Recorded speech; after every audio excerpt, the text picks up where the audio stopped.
일단 여기서 지금 주된 내용은 자, 우리 몸이 이런 기능을 갖고 있는데 우리가 의식할 수 있는가 없는가? 없다는 거죠. 그런데 우리 몸은 정상적으로 작동은 하죠.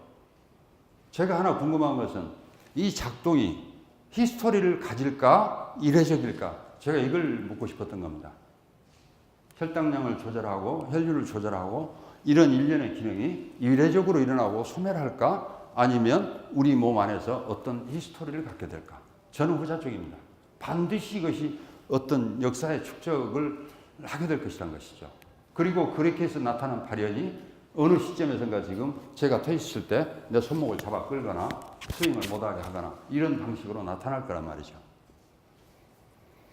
두 번째 태제는 인지적 무의식입니다. 이것은 앞전 시간에 그 제2세대 인지과학의 세 가지 태제를 소개해드리면서 마음의 신체화, 인지적 무의식, 그리고 세 번째 우리 사고가 대부분 은유적이다. 이 세 태제를 소개해드렸는데 그 두 번째 태제가 인지적 무의식입니다. 이거는 제가 이미 앞전 시간에 간략히 소개해드렸기 때문에 간단히만 말씀드리면 우리 활동의 95%는 인지되지 않습니다.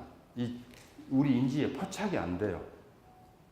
그러니까 내가 말하고 있거나 여러분이 듣고 있거나 이럴 때 우리 두뇌가 많은 것을 프로세스 할 텐데 내가 내 두뇌가 뭘 프로세스를 어떻게 하는지 접근할 수 없다는 얘기입니다. 그걸 인지적 무의식이라고 그랬습니다. 그러면 이것도 이례적인 일일까요? 역사적 축적을 가질까요? 저는 후자 쪽입니다. 우리 몸이 개입됐기 때문에. 이것도 외계인 손도 지난 시간에 소개를 해드렸습니다. 외계인 손은 뇌량, 좌뇌와 우뇌를 연결하는 뇌량 손상이 일어나면은 갑자기 자기 손이 마음대로 움직인다고 말입니다. 저하고 상관없는 방식으로. 그럼 이 힘이, 동력이 어디서 오는 겁니까? 외부에서 옵니까? 내부에서 옵니까? 당연히 내부 쪽이죠. 우리 몸 안에서. 이게 어디서 올까요? 인지적 무의식이나 몸의 지혜라고 하는 그 요소들의 축적이 어떤 식으로 발현된 것으로 봐야지 이게 이례적으로 거기서 만들어졌다라고 이게 추정하는 것은 어렵죠.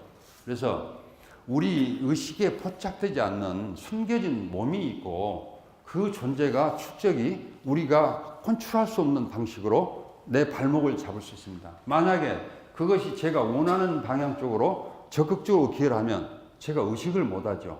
왜? 내가 똑똑해서 잘하고 있는 걸로 생각하지 절대로 다른 놈이 있다는 생각을 못하겠죠. 저항으로 나타날 때만 이게 뭡니까? 묻게 되겠죠. 그러나 그 내용을 기술할 수는 없습니다. 그래서 제가 이 몸의 침묵 이런 이름을 붙인 것은 숨겨진 몸은 우리 언어로 말하지 않고 또 우리 언어로 말할 수 없지만 그것이 존재한다는 사실은 인정할 수밖에 없잖아요. 이 태제가 저한테 중요한 이유는 제가 사고와 행위를 하는데 이 숨겨진 몸이 작동하는 방식을 제가 알 수 없습니다.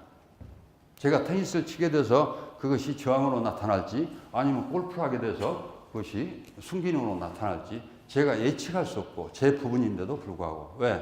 그 역사를 제가 읽을 수 없기 때문에요. 자, 여기까지 보시면 지각도 파편적이고 몸에 침묵도 있는데 본인이 읽어낼 수 없고 이러니 나 자신에 대해서 완전한 지식을 가질 수가 없죠. 희망사항은 본인이 알지 모르겠습니다. 나는 뭐를 좋아해, 뭐 하고 싶어 이런 거는 잘 알 수 있을지 모르겠지만 실제로 방금 말씀드린 그 몸의 역사를 읽어낼 수 있는 방식은 현재로서는 없죠.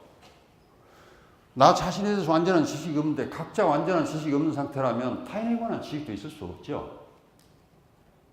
그렇다면 당연히 타인을 포함한 다른 세계에 대한 지식도 완전할 수 없죠. 이게 우리의 조건입니다. 적어도 인지과학이나 또 새로운 경험적 지식이나 아니면 철학적 반성이 알려준 우리 조건입니다. 그렇다면 이 조건에서 절대적 지식은 있을 자리가 없습니다. 그래서 오히려 이게 이제 확실성이 완전히 무너진 형태인데 이 확실성이 없이 살아가게 되면 우리가 비철학적으로 되는 겁니까? 허무주의가 되는 겁니까? 더 이상 갈 길이 없는 겁니까? 제가 내고 싶은 답은 이 조건 안에서 우리가 선택할 수 있는 지식의 폭은 어디까지이며 그것이 가질 수 있는 의미는 어디까지인지 그것을 해명하는 것이 오히려 저희들에게 주어진 숙제지 갑자기 위안을 주고 희망을 주고 지금 모르더라도 언젠가는 알 날이 있을 거예요. 저는 그것이 철학의 역할이라고 보지는 않습니다.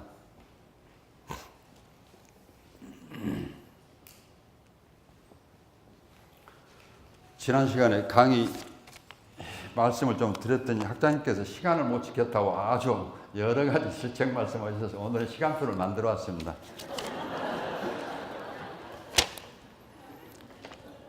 제가 이 상대주의적 전환을 시작할 시간이 8시 10분이었는데 벌써 20분이 지났습니다. 저를 도와준 이제 우리 대학원 학생은 이 대목에서 물 한 잔 마시시고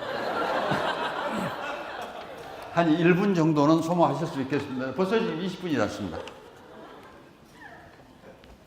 일단 물은 마시겠습니다.